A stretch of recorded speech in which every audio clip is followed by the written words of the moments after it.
have discussion about how we can get our clients to get off the fence and to take action. Yes. So how do we get them to, to move kind of down the needle of showing appointments or showing them homes to actually writing offers, having them to commit to doing something, and then overcoming those objections that might come. Perfect. So let's do that right now. So I like a challenge. So let's shift on the fly. So all good. So now, first rule number one of great sales. This is the number one mistake I see, Nazar, is you have to future pace. As soon as you meet with your client, are you showing homes? Are you selling homes? Like, you got to set the tone, first of all. Hopefully you're selling homes. So the first thing I do, guys, when I get a new client is I print out all of the MLS data sheets for them, put them in a nice little folder. Why? Because I want them after each showing to tell me on a scale of 1 to 10 how they rate each home. Why? Because at the end of the day, if we saw, say, 4 or 5 homes, I know which home is their favorite home because it has the highest score, and that's the one I'm going to recommend we write an offer on, right? So I'm always working towards a sale, not a showing necessarily. Number 2, though, it's more about language, is what Nazar was telling you, because wholeheartedly, the market next year is going to could be definitely a lot more challenging for your clients than it needs to be. So I'm going to recommend to all my clients, I recommend to yours as well, doing something sooner than later is much more advantageous. But here's the trap, Shauna. If you tell them what they should do, you come across very salesy, right? Oh yeah, you better buy a house now because next year, who knows, right? You have a lot of reasons why. So you don't want to go and be what we call directive, Shauna, like directive language. We want to use something Ryan called consultative language, okay? So consultative language is where we ask questions and they tell us, so they self-discover the answers. So Rochelle, you want to role play with me a little bit? I'll be, you can be the consumer, right? And I'll be the agent. And this is how I would get Rochelle, who's on the fence, to commit to writing an offer with me much sooner than she was planning on, okay? So Rochelle, what I want you to respond with was, hey, Mike, thanks for calling. Maybe I was checking in with you. You were a lead from earlier on this year. Hey, Mike, thanks for checking in. The holidays are here. Is that, me and the family, yes, we're definitely going to buy a house, but we think we're just going to wait until the spring market. There's not much inventory out there right now, and yada, yada, yada. Okay, Rochelle? So ring, ring. Hey, Rochelle, it's Mike from Providence. How are you today? Hi, Mike. I'm good. How are you? Excellent, excellent, excellent. I just wanted to circle back. I know we'd look at some homes earlier this year. A couple of those bidding wars kind of knocked us out of the box there. But then coming back to you now, I just want to kind of see where you were and to see when you'd be ready to get this home search back on track. Hey, well, it's the holidays coming up and families coming in. And I'm thinking, I might want to just wait to the beginning of 2022, maybe like January, February. Oh, okay. All right. Yeah. So what I'm hearing, Rochelle, is that you're still looking to purchase, but you're thinking about waiting for another month or two to get through the holidays, right? And then get your home search back on track, correct? Yeah. I'm going to take a break for now and come back and beginning of the year. As a matter of fact, Rochelle, a lot of my other clients are also thinking about doing the same thing as well, and waiting through the holidays is definitely maybe an option. Can I ask you, Rochelle, why specifically you're waiting till after the new year to look for a home? Well, it doesn't seem like there's a lot of homes on the market, and a lot of the sellers seem to be taking a break, and some of the showings are not available during the holidays, and I feel like a lot of people list their homes in the spring, so I've heard. So I'm thinking there will be more choices for me by then. So besides maybe having more choices, Rochelle, to choose from, right? Is there anything else that's preventing you from looking for a home any sooner? No, not really. It's just, just following what I thought I knew. That's fair. I mean, very common. I hear this type of language from my buyers all the time, Rochelle. So I'm not surprised to hear it from you today. But Rochelle, can I ask you a question? Yeah. is getting as much house for your family. You know, this is going to be, I'm sure, one of your largest assets you're going to purchase. You're looking to get as much house as you can for the least amount of money. Oh, of course. Yeah, that would definitely be the ultimate goal. Yeah, Rochelle, in doing this, do you think you would have better results in getting more house for less money if you were working with sellers who are more motivated or less motivated to sell their homes? I would say more motivated, because if they're Yeah. not motivated, they, may not want to really make a deal with me. Yeah, I agree, Rochelle. So Rochelle, if a seller, a homeowner has their home on the market, let's say Thanksgiving, Christmas, Hanukkah, New Year's, they might be traveling, family over, right? You think their motivation might be a little bit higher than the typical homeowner who tests the market to put their home in the spring market? Yeah, because that means they would really want to sell, I guess. Yeah. Yeah. So what you're seeing, Rochelle, is less homes on the market, but I will tell you the ones that are on the market have to sell versus they're thinking about selling. Definitely more motivation there. Rochelle, can I ask you another question? Sure. Have you been watching the news at all? And have you heard what all the experts are saying about interest rates and what's supposed to happen to them over the course of the next year? I've heard a little bit that they may, possibly go up a little bit. Yeah, they possibly said they're definitely going to go up, actually. So how much? No one really knows exactly, Rochelle, but they're thinking anywhere between a quarter, a half a point. Some of the experts said exactly maybe as full as 1 point higher, 1 percentage point. Rochelle, do you know how much of your buying power you're going to lose if interest rates do go up by 1%? Maybe a good couple of thousand, Worse on than my that. payment. How about Oh, you're going to lose 10% of your buying power? What that means, Rochelle, is what were you looking to keep your budget under, Rochelle? Could you remind me? I would like to keep it under 3,200 a month. No, give me the purchase price of that. Purchase price probably like 650. Okay, $650,000. So the reason I bring this up, Rochelle, is you can see now what a 650 house looks like. If we wait till next year, like you're projecting, and interest rates do jump up all of a sudden, which they could happen, you won't be able to afford a 650 house. You're going to be looking at houses that are up around the 575, 585 mark. If you went online today, do you notice the difference in these homes compared to the 650 homes? Oh yeah, they're not in the the neighborhood that I want to live in. And what else about these homes? Are they maybe need a little more work? Are they a little smaller, maybe a little bit older? Yeah, and probably not in the neighborhood you want to live in, Rochelle, right? That's factor number one. Rochelle, do you know what happens to your mortgage payment when interest rates go up? Well, your payment will go up. You'll owe more to the bank. Exactly. Rochelle, have you also heard or you've been listening to what the experts are saying about home values over the next year? Yeah, I've been keeping up with it a little bit. It's going to go up even more, or it will go up. Correct. They're all saying they don't know exactly how much, but it's somewhere between, I will tell you, probably 2.8 and 12%. The experts, so funny, Rochelle, they're all experts, but they all disagree on how much the values are going to go up. But they all are on the same page that they're going to go up, some amount next year.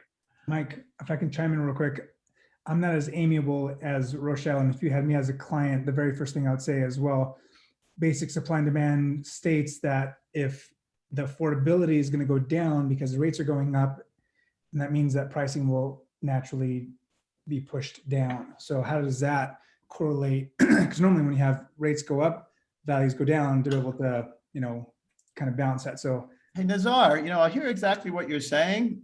I'm not sure exactly where you got your information from, but can I show you what has literally happened in the real estate since 1989, whenever there's been an increase in interest rates? Nazar, whenever we have an increase in interest rates, that always causes values in the market to rise, not go down. That's what these red marks are indicating. Right? Interest rates going from here to there, and every time they go up, you'll notice these blue bars get higher, Nazar, with the exception of the 2006 crash. So we're about to go into the same exact scenario, Nazar, again. Interest rates will go up, and as history has proven, besides the crash of '06, you're also going to see a stronger market, not a weaker market. So I think what happens here, Nazar, is those consumers, like you mentioned at the beginning of the call, that are on the fence, that this thing starts to go up, they quickly jump off the fence, they jump into the market, it creates a spike, is what I've noticed. So yeah. So back to my amiable Rochelle. So Rochelle, Rochelle, you Yes, told me a few minutes ago, you're looking to get as much house for your family as you can for the least amount of money, correct? that's right.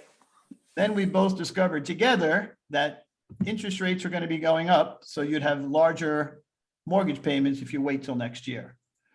We both heard that housing is going to be going up every month for the next year. We just don't know how much. So houses will be more expensive next year than they will be this year. We also determined that your buying power would be reduced every time these interest rates go up, causing you to buy lesser of a house, not more of a house, like you said you wanted on there.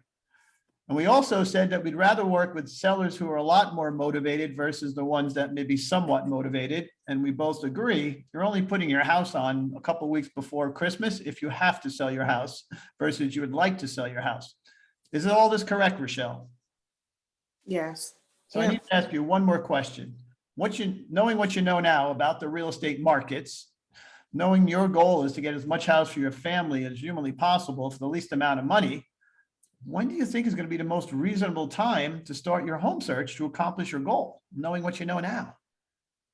Well, considering what you're saying, if the prices are going to go up and I won't be able to afford the larger home that I want, I would, want to start, looking now, kind of seeing what prices are and seeing what's available now.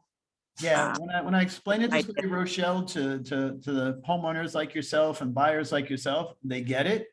And they take advantage of this opportunity that they didn't realize they had right now with less competition out there. Because the other thing is true as well, Rochelle. Do you think there's more buyers out there right now or less buyers? Well, if buyers are similar to what I'm thinking, maybe not that many Correct. buyers. Yeah. There's a break too. Yeah. When do you think most of the buyers come out and start making offers?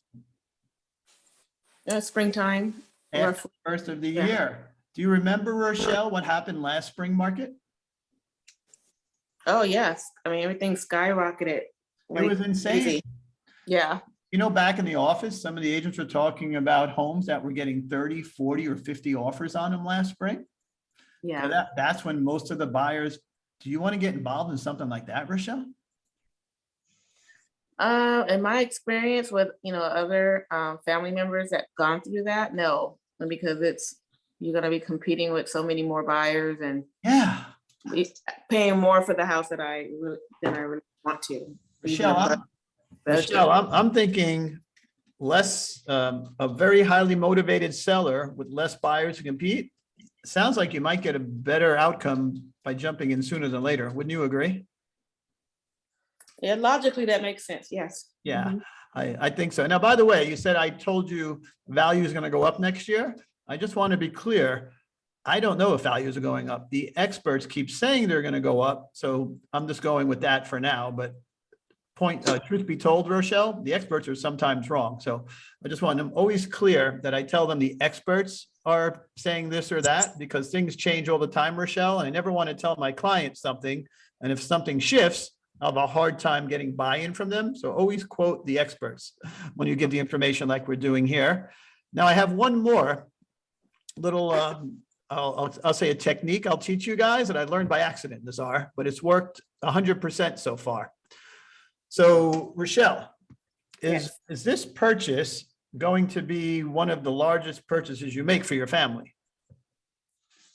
Of course, yes, Yeah. it is. It's a pretty important one, yes?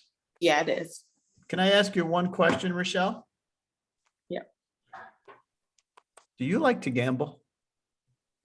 No, I hate gambling. Yes, so Nazar, this is what I found out by mistake. Listen, everybody, 69% of your clients are amiables. Most of your clients are amiable. Like, know what I found out, Nazar?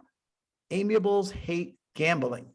So when I make a connection of them waiting and not knowing what their outcome is going to be to buy or sell next spring, Rochelle, I consider it gambling. And as soon as I say that, see your reaction, every amiable I've said that to had the same reaction as Rochelle. Oh, no, gamble? No, not me. I'm not gambling. I don't gamble, right?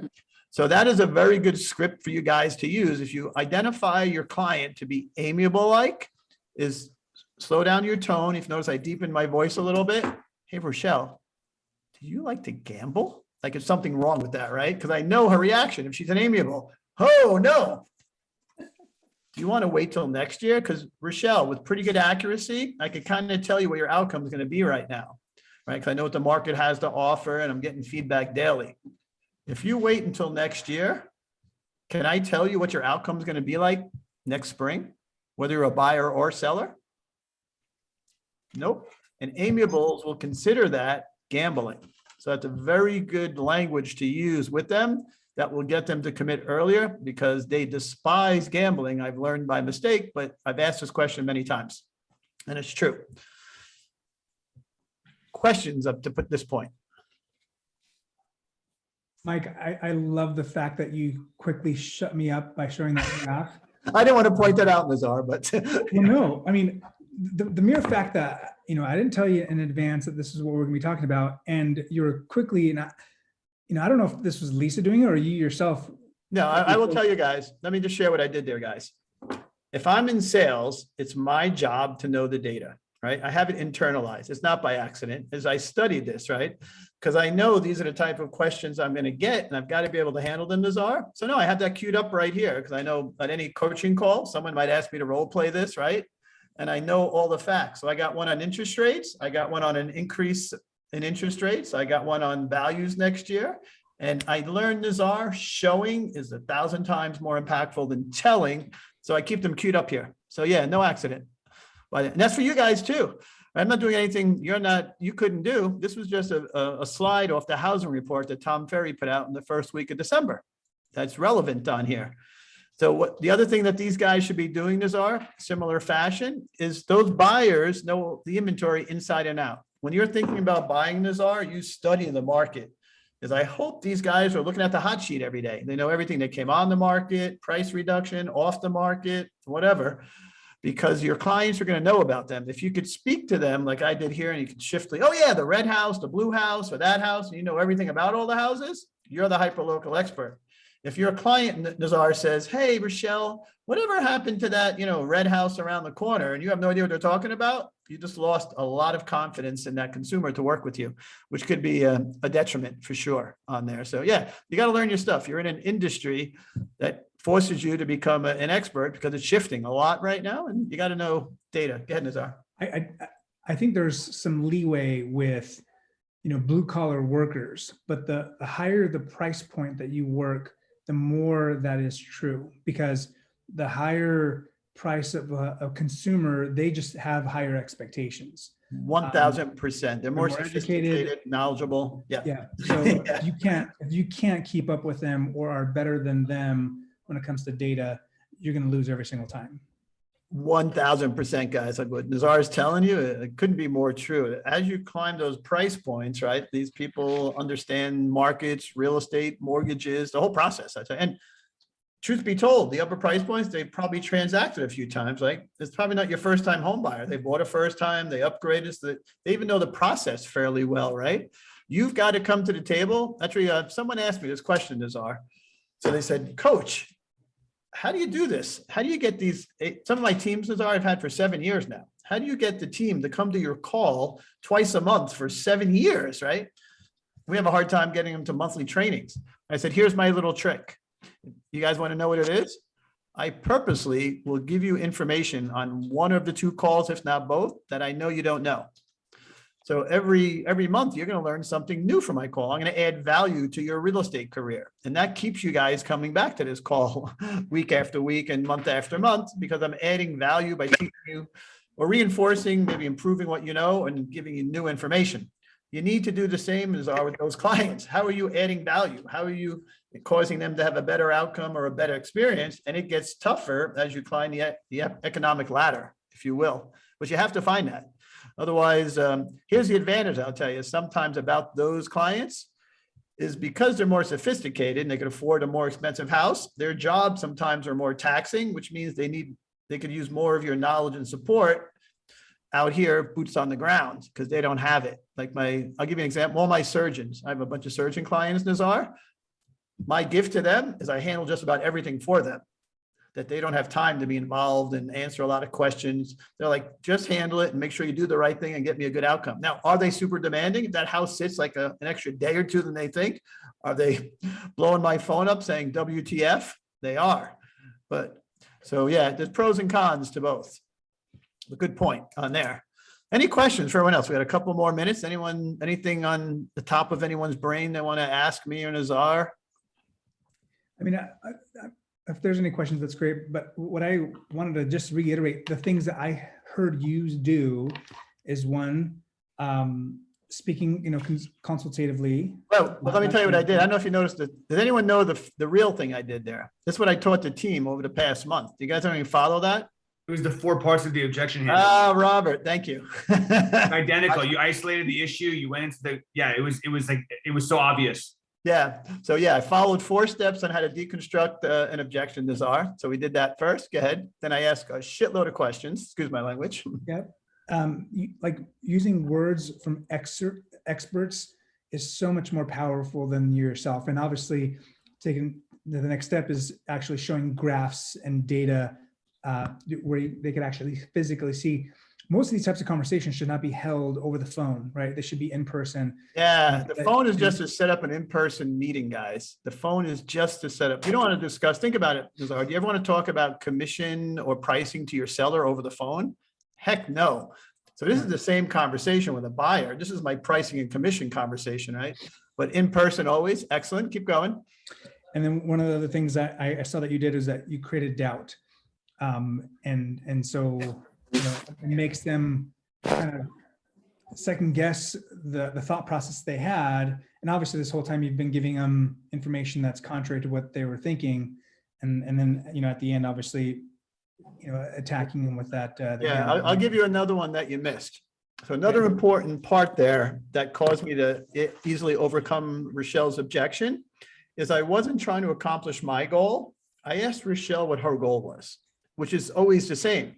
Every seller wants to get as much money for their home in the least amount of time. Every buyer wants to get as much house for the least amount of money. So Nazar, as soon as she told me that was her goal, I knew I could easily overcome the objection, because that would be an impossible goal to achieve the longer she waits. Because we know values are going up, we know interest rates are going up, right? And whatever other changes could be in the market. So if she truly wants to get as much home for the least amount of money, all I have to do is ask her if she knows about these increases coming, and then she can't accomplish her goal next year. It has to be this year. That's very important. I call that putting the hook in the mouth. Once she tells me she wants as much house for the least amount of money, every week she waits, she's working against herself. So that's a big important part right there, is finding out what their goal is and then helping them achieve it. Sellers and buyers will both better. If your seller, guys, is equal to move up seller, they also have to start earlier, because they're going to be losing their buying power. That new purchase is going to cost them more money, and so that's another important distinction there. Excellent. You also, aside from using experts to be able to drive your point home, you mentioned your other clients that also might have felt the same way as her, but now have changed their tune. So, like, people don't want to do things that, we're more. I call that inclusion. That's inclusion. I always make them to feel inclusive, that other people are doing the same thing, whether it's waiting or jumping in, which makes them feel like they're making the right decision. They're not doing something wrong. Yeah, I play that a lot as well. So good observation there. In the very beginning, that's helpful, because then it allows you to be able to validate what they're saying, right? You're not necessarily agreeing to everything they're saying, but you're validating most of the points. And then at the end, you're saying, well, yeah, let me share what that phrase is. So in the beginning, guys, I'm listening to understand, not listening to respond. Right? I'm just learning in the beginning. Listening to understand is very different than listening to respond. Because once I understand her position, her mindset, what she's thinking, then I could overcome effectively. If I jump right in and I try to handle those objections as are without listening to understand first, I definitely could attack it the wrong way. So yeah, that's what we're doing in the beginning there. Excellent. Very observant, Nazar. Very good. That's all the notes I took. That was good. That was it. You nailed it. That was, and then what we didn't talk about, as soon as Rochelle said it made sense, I would close her for the appointment, right? Right away, or the signature if I was sitting in front of her, obviously, with some documentation that she needed to sign on there. Correct. All right, Rochelle, I want to thank you. First of all, I want to thank you because I noticed you're on almost all of these calls, right? Ryan, I can see a few of you guys. So thank you for being committed to learning, growing, and being on the calls because it makes them better with more of us together on there. And then obviously the role play.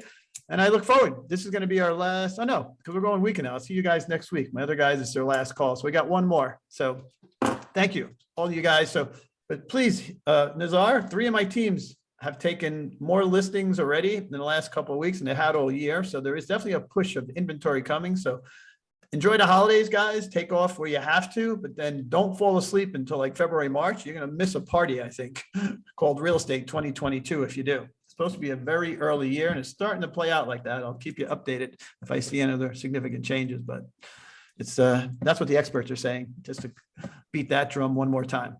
All right, kids, I'll talk to you guys next week. Thanks for everything, as usual. Awesome, guys.